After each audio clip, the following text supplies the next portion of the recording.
Boa noite, hoje é dia 7 de agosto, quarta-feira. O Jornal da TV Tati está no ar. Veja o que é destaque nesta edição. Lei Maria da Penha completa hoje 18 anos. Inteligência artificial está sendo usada para auxiliar estudantes. E hoje é dia de política em pauta. A importância de escolher com cautela o seu candidato. O Jornal da TV Tati está no ar.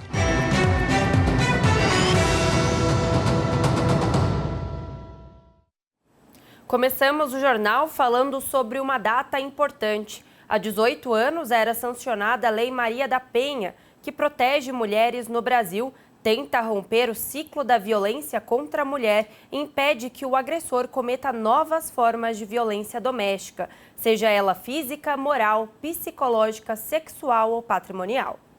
A Lei Maria da Penha tem sido uma voz de justiça para muitas mulheres que sofrem e lutam contra a violência doméstica. A Lei Maria da Penha ela é considerada um marco, na proteção das mulheres aqui no Brasil. Ela foi considerada desde a sua promulgação lá em 2006 a terceira melhor lei de proteção às mulheres do mundo. Então ela é hoje a nossa principal ferramenta de proteção às mulheres que vivem em situação de violência doméstica e familiar. O painel de dados do governo federal mostrou que no primeiro semestre deste ano foram registradas mais de 84 mil denúncias no Brasil, um aumento de 37% se comparado ao mesmo período do ano passado. Já no estado, no mesmo período, foram registradas mais de 20 mil denúncias, um aumento de quase 50%. Apesar de hoje existir uma rede de apoio para a mulher que sofre esse tipo de crime, especialistas afirmam que ainda é necessário o cumprimento mais eficaz e rígido da lei. Isso é por conta da conscientização, Toda vez que se fala da Lei Maria da Penha, toda vez que a gente faz, por exemplo, um trabalho como esse, trazendo a informação para a população, as pessoas se conscientizam que determinadas condutas não podem ser normalizadas. Então, com isso, a gente vê esse aumento nas denúncias, porque as mulheres estão se conscientizando e não estão mais aceitando viver essas situações de violência. Se a situação está ocorrendo, se você presencia um flagrante de violência, não espere, acione a Polícia Militar imediatamente, porque a Polícia Militar ela vai se deslocar até o local e vai tomar todos os procedimentos de polícia que são necessários para apurar eventual crime, inclusive, Agora, se a situação não é flagrancial, aí você pode fazer uso dos canais, que estão disponíveis, o Disque 180, a Defensoria Pública, o Ministério Público e a própria OAB.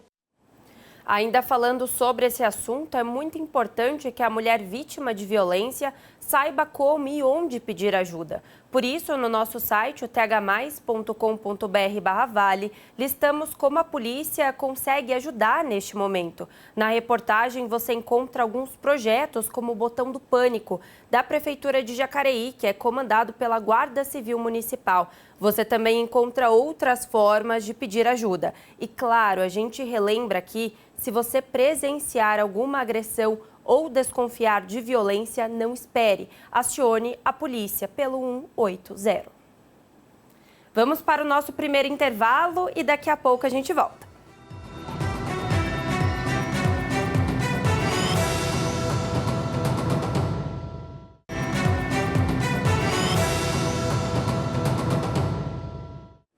Os voos inéditos de São José dos Campos para Salvador, na Bahia, têm sido uma boa opção para quem precisa viajar. A nova rota aérea transportou quase 3 mil passageiros no mês de julho. Esses dados foram divulgados pela SJK Airport, que administra o local. Segundo eles, foram utilizadas aeronaves com capacidade de até 186 passageiros.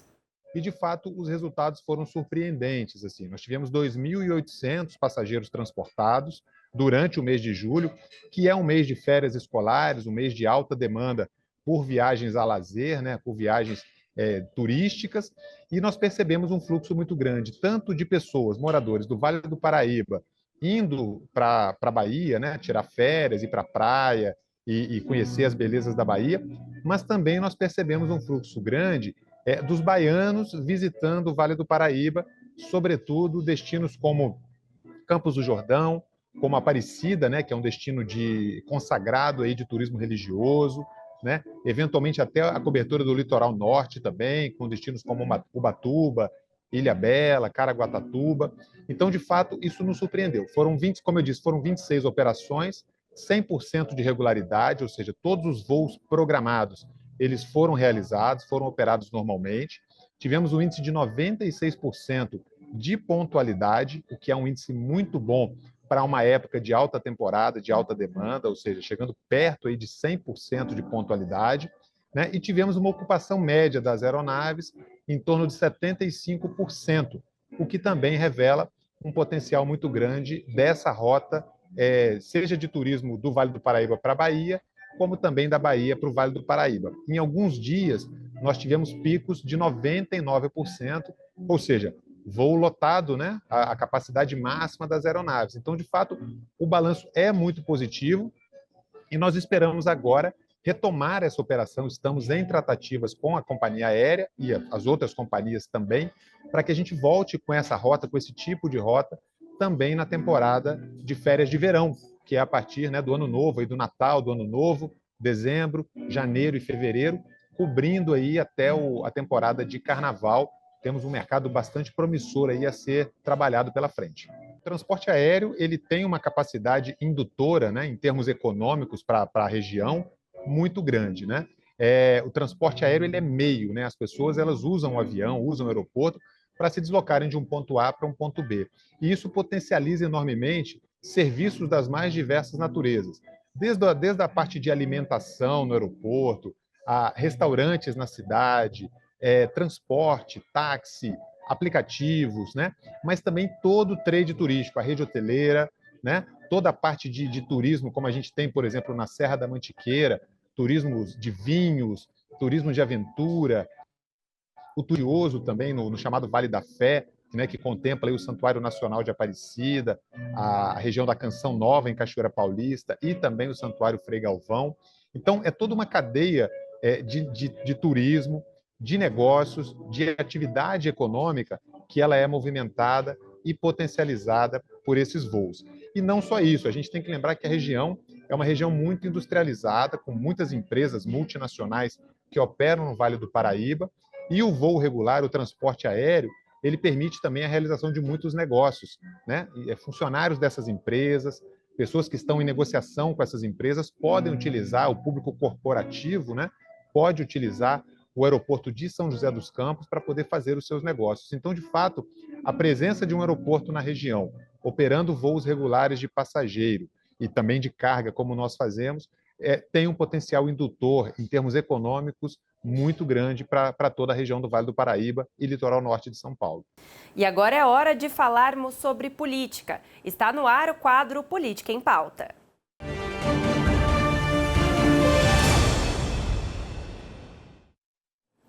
E o assunto de hoje é uma reflexão sobre um importante dia de escolha que está bem próximo, as eleições. A importância de escolher com cautela o seu candidato antes de apertar o confirma.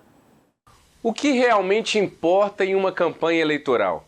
Nesta semana, com o fim das chamadas convenções partidárias e as confirmações dos candidatos, a corrida para as eleições municipais deste ano começou para valer. Com exceção aqui de Brasília, de onde eu falo, o país inteiro vai escolher prefeitos e vereadores em outubro. E aí eu pergunto de novo, o que realmente interessa numa campanha?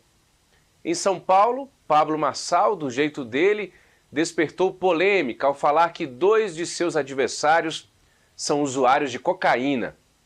A vida privada de candidatos, de fato, tem cada vez mais interessado aos eleitores. Mas é só isso? Essa polarização tóxica dos últimos anos fez com que a gente dividisse as pessoas em grupos de bem e mal, o que não ajuda muito na hora de resolver os problemas de uma cidade. Até porque nas alianças regionais você vê com muita frequência petistas e bolsonaristas juntinhos. Ao votar para vereador e prefeito, você não está escolhendo quem vai morar com você, não. Você está escolhendo um gestor local. E nesse sentido, análises muito subjetivas não vão tapar o buraco da sua rua.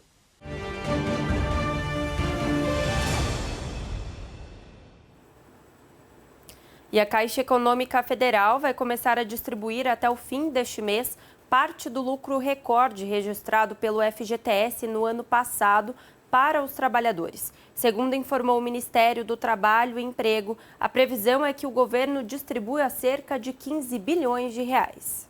Esse lucro que foi apurado pelo FGTS, ele vai ser distribuído para cada cotista, mediante a aprovação de um conselho que tem da Caixa Econômica Federal. E essa reunião está por acontecer. Porém, o governo já sinalizou, né, que vai fazer a distribuição. Então, como é que vai acontecer? Vai vir um valor que vai ser calculado, o lucro dividido pelo número de cotistas do FGTS, vai se achar um número, um valor. Esse valor passa a ser vinculado, ou seja, somado na conta de FGTS de cada trabalhador, tá certo? Ou seja, não quer dizer que ele vai conseguir já de imediato sacar esse dinheiro, mas esse dinheiro será depositado ou vinculado na conta dele. Então ele vai consultar a conta dele, ele vai ver que vai ter uma remuneração desse fundo, ou seja, a conta dele vai aumentar algum valor, né? Ou seja, a gente não sabe exatamente quanto é que vai ser depositado para cada um, mas ele vai receber um valor referente à remuneração desse valor financeiro que ele tem no FGTS. Cada um vai ter uma participação, cada um vai ter uma participação em função do quanto já contribuiu com o FGTS. Então, por exemplo, se tem uma pessoa que está lá durante 5 anos contribuindo, é justo que ela tenha uma participação maior do que, por exemplo, uma pessoa que está lá há 12 meses contribuindo, porque o aporte dessa pessoa que está há 5 anos foi maior do que o aporte dessa pessoa que está há 12 meses, tá certo? Então, ele é proporcional ao que cada um tem de participação. A reunião agora, no meio de agosto, se eu não me engano, tá certo? Que vai determinar essa distribuição, né? E aí é só uma questão operacional, porque ela só vai ocorrer se o Conselho votar nesse sentido, decidir por este sentido. E o governo sinaliza que será feito isso. Porém, reitero, esse valor vai ser vinculado à conta do FGTS. As regras para tirar o dinheiro do FGTS permanecem as mesmas, tá certo? Mas é uma notícia que não deixa de ser boa, né? Porque ele vai ter um valorzinho creditado lá na sua conta, mesmo que você não possa pôr a mão nele, quando alguma das regras que são amplamente conhecidas, em que você possa sacar o seu FGTS, você passar por elas ou preencher esses requisitos, por exemplo, uma demissão, um saque aniversário, entre outras, aí você vai ter acesso a esse recurso que está sendo depositado, provavelmente aí em algumas semanas. E depois do intervalo, você vai ver que estudantes têm usado inteligência artificial como auxílio nos estudos. É daqui a pouco.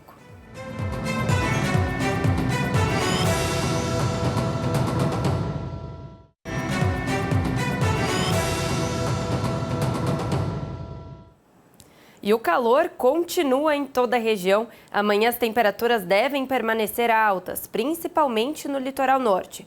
Mas atenção, o alerta para a umidade baixa do ar ainda continua. Então os cuidados com a saúde devem ser redobrados. Beber muita água. Vamos ver como ficam as temperaturas em algumas cidades aqui da nossa região amanhã.